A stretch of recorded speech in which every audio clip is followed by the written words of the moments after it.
Hello, I'm Lauren Green, and you're in the strategy room. Speculation is ramping up over who presumptive Republican nominee Donald Trump and Democratic frontrunner Hillary Clinton will select as their running mates for the general election matchup in November. The pressure is on for the White House hopefuls to choose a VP who will give their ticket a boost, as polls show an increasingly tight race between the two rivals. Now, Senate Minority Leader Reid is stepping in and vowing to, quote, stop Clinton from picking certain running mates. Here now with reaction our Democratic strategist David Mercer and Republican strategist Brad Blakeman. Welcome to both. Thanks. Okay, David, Reid says Clinton should not pick a senator from a state with a Republican governor as her VP. Explain the strategy behind that, and is that good advice? Well, when you have states like Kansas with Brownback and Christie in New Jersey, who have put their economies near doom with their budget holes and the failure of taxes to create jobs, it's understandable.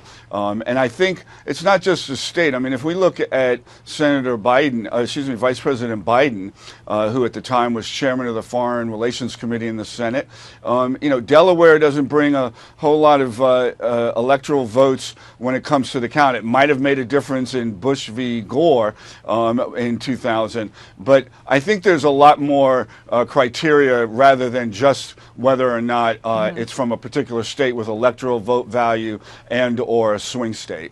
And now, Brad, what do you think of Reid's advice? Does it also have to do with the makeup of the Senate, that the sitting governor can actually choose the senator to replace the Democratic senator who may be Hillary Clinton's VP choice? Sure, I think that's it right there. In a close battle for the control of the Senate, they can't give up one seat. So that is exactly what would happen if Hillary were to choose a sitting senator from a Republican governor state.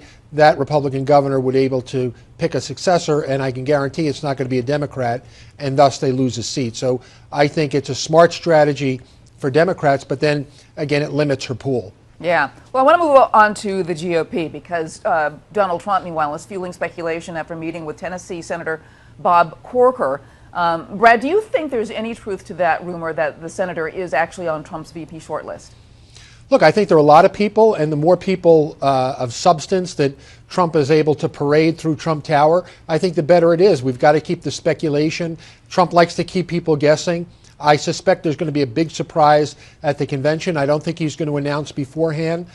He's scripting this, I think, very well for television, and a surprise VP nominee at the convention would certainly do the trick for that. But I think you're going to see a lot of people coming through Trump Tower. He's going to keep people guessing, but they're going to be people of substance. You know, David, it's all about strategy. And do you think a moderate Trump VP pick could actually sway some of those once never Trump conservatives, even independents, over into the Trump camp? I think at least to avoid further attrition or them staying home, for sure, Lauren. But I also think that you want to use the process to your political advantage, of course. And given his relationship with the establishment, if you will, or the House and Senate members in the GOP, with the Speaker of the House not yet endorsing his candidacy, that having Corker's name out there, meeting with Corker, well respected, has worked bipartisan on the Foreign Relations Committee, chairman of the committee, that it is an overture to those who are worried. Let's not forget, the Republican, the GOP has 24 senators up for re-election. That's a whole lot of scared people with Trump at the head of the ticket, and to assuage those fears or to limit them, having dialogue with Corker and putting his name out there and picking one of their brethren, or at least putting him on the list, I think helps to moderate the blowback that he may face going into the convention. Brad, real quickly, I mean, does Trump need to pick somebody who has a better relationship with members of Congress, or does he need to have someone who's actually more known to the general public? He needs to have somebody who can be at his side legislatively, and that means a governor who has that experience, or a congressperson or a U.S. senator. I think that's going to be the most important thing to him.